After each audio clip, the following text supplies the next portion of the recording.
दिल्ली के आदरणीय मुख्यमंत्री महोदय पहुंचे हैं। अब कार्यक्रम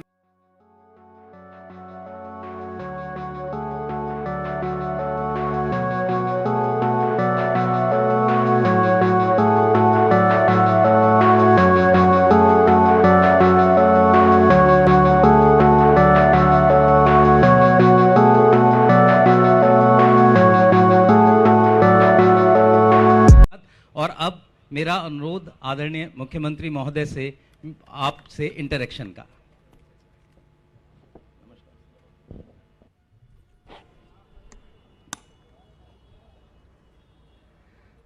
आज यहाँ पे आए हुए सभी भाइयों बहनों माताओं बुजुर्गों बच्चों, आप सब लोगों को मेरा नमस्कार, सबको मेरा प्रणाम।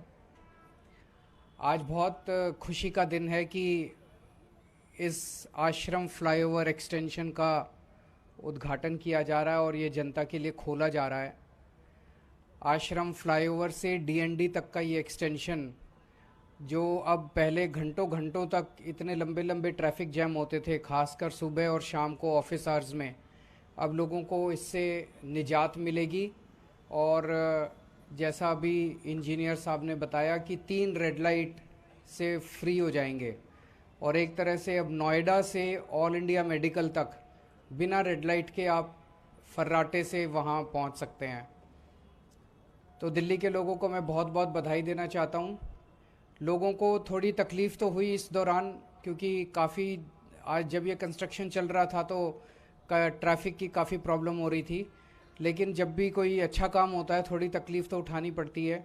उस जो तकलीफ़ हुई लोगों को उसका मुझे खेद है, और लेकिन अब मैं समझता हूँ कि इससे लोगों को काफ़ी फ़ायदा होगा। पीडब्ल्यूडी के सभी इंजीनियर्स को मैं बहुत बहुत बधाई देना चाहता हूँ, जिनकी वजह से ये जल्दी से जल्दी, जैसा भी इन्होंने बताया कि किसी को यकीन नहीं हो रहा था कि 45 से 60 दिन में हम कंप्लीट कर लेंगे, लेकिन कंप्लीट करके दिखाया। अभी 2-4 छोटी छोटी चीज़ें बाकी हैं। जैसा बताया गया कि हाई टेंशन वायर एक है, तो कुछ दिन तक अभी इस पर लाइट व्हीकल्स चलेंगे। जब वो हाई टेंशन वायर हटा दी जाए, वो उसका वो हो जाएगा, तो दूसरे व्हीकल्स को भी अनुमति दे दी जाएगी। ये 1425 मीटर लंबा फ्लाईओवर है। दिल्ली के अंदर जब से हमारी सरकार बनी है, दिल्ली के इंफ्रास्ट्रक्चर को, खासकर ट्रांसपोर्ट और रोड इंफ्रास्ट्रक्चर को इम्प्रूव करने के लिए रात दिन मेहनत कर रहे हैं।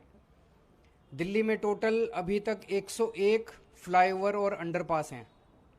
उसमें से लगभग 27 फ्लाईओवर और अंडरपास पिछले 7 साल में हमारी सरकार के दौरान बने हैं। तो हमारे से पहले 65 साल में 74 बने थे और हमारे टाइम में 27 बने हैं। अभी आने वाले दिनों में 15 बड़े बड़े फ्लाईओवर या फ्लाईओवर के एक्सटेंशन या डबलिंग ऑफ फ्लाईओवर, इस तरह से 15 और बड़े बड़े प्रोजेक्ट्स पाइपलाइन में हैं। जैसे पंजाबी बाग में 6 लेन फ्लाईओवर बनाया जा रहा है, जो कि उम्मीद है 31 दिसंबर इसी साल कंप्लीट कर लिया जाएगा। सराय काले खां पे आप देखोगे एक डबलिंग चल रही है, वो 31 जुलाई तक कंप्लीट हो जाएगा। आनंद विहार के पास रोड नंबर 56 में कंस्ट्रक्शन चल रही है फ्लाईओवर की, वो 31 अगस्त तक कंप्लीट हो जाएगा। मंगल पांडे मार्ग फ्लाईओवर, गगन सिनेमा पे एक फ्लाईओवर बनाया जा रहा है।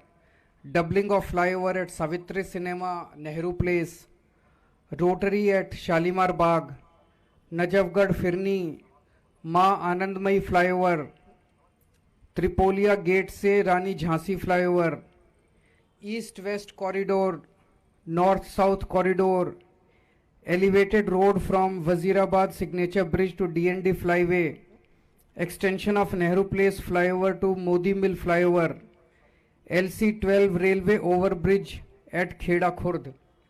सो ये लगभग 15 ऐसे और फ्लाईओवर्स के प्रोजेक्ट्स हैं जो दिल्ली के अलग अलग हिस्सों में चल रहे हैं और लोगों को वहाँ पे ट्रैफिक जाम से मुक्ति दिलाएंगे। इसके अलावा दिल्ली की सड़कों को खूबसूरत करने का, मैंने जैसे अभी कुछ दिन पहले अनाउंस किया था कि दिल्ली की सड़कें जो हैं उनको ब्यूटीफाई करने का, उनकी रोज़ सफाई हो, उनकी रोज़ धुलाई हो, मैकेनिकल सकिंग मशीन से वहाँ पे मिट्टी हटाई जाए। ये सारी चीज़ें पाइपलाइन में हैं और ये जल्दी इनकी शुरुआत होगी कि पूरी दिल्ली की कम से कम पहले फेज़ में हम दिल्ली की जो पीडब्ल्यूडी की रोड्स हैं, 60 फुट से चौड़ी सड़कें जितनी हैं, लगभग 1480 किलोमीटर, उनको हम पहले फेज़ में उनकी सफाई का काम करेंगे। और ब्यूटिफिकेशन का आप देखेंगे आजकल पूरी दिल्ली में जब आप घूमते हैं, कई जगह अब ऐसी हो गई है जहाँ पे दिल्ली की सड़कें बहुत सुंदर दिखने लग गई हैं। कई जगह फूल पत्तियाँ दिख रही हैं, कई जगह अच्छी अच्छी लाइट्स दिख रही हैं। रात को अगर आप एक राउंड लें तो कई जगह काम शुरू हो गया है। अब इसको पूरी दिल्ली के अंदर अपने को दिल्ली को सुंदर बनाना है, दिल्ली की सड़कों को सुंदर बनाना है।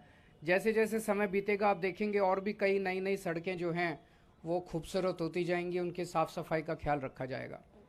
अगर मीडिया के कोई एक दो क्वेश्चंस हैं तो इससे कुछ अलग सवाल है इसी से पूछ लो आज, बाकी तो मैं आपसे लोगों से मिलता ही रहता हूँ।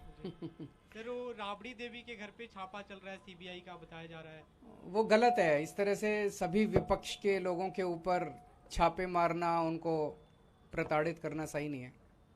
सर, कल ही आप लोगों ने चिट्ठी लिखी थी कम से कम 8 से 9 विपक्ष के नेताओं ने, उसके बाद आज छापा, क्या उससे जोड़कर दिख रहे हैं इस मामले को? उससे जोड़ के भी हो सकता है, क्योंकि जिस तरह से मैंने कल इसके ऊपर बोला भी था कि जिस तरह से ये ट्रेंड बनता जा रहा है कि विपक्ष के जितने भी राज्य हैं उन राज्यों में काम नहीं करने दिया जाएगा, तो या तो उन राज्यों के अंदर ईडी सीबीआई छोड़ के उन विपक्षी दलों के राज्यों के अंदर उनको तंग किया जाता है, या गवर्नर के ज़रिए उन लोगों को तंग किया जाता है।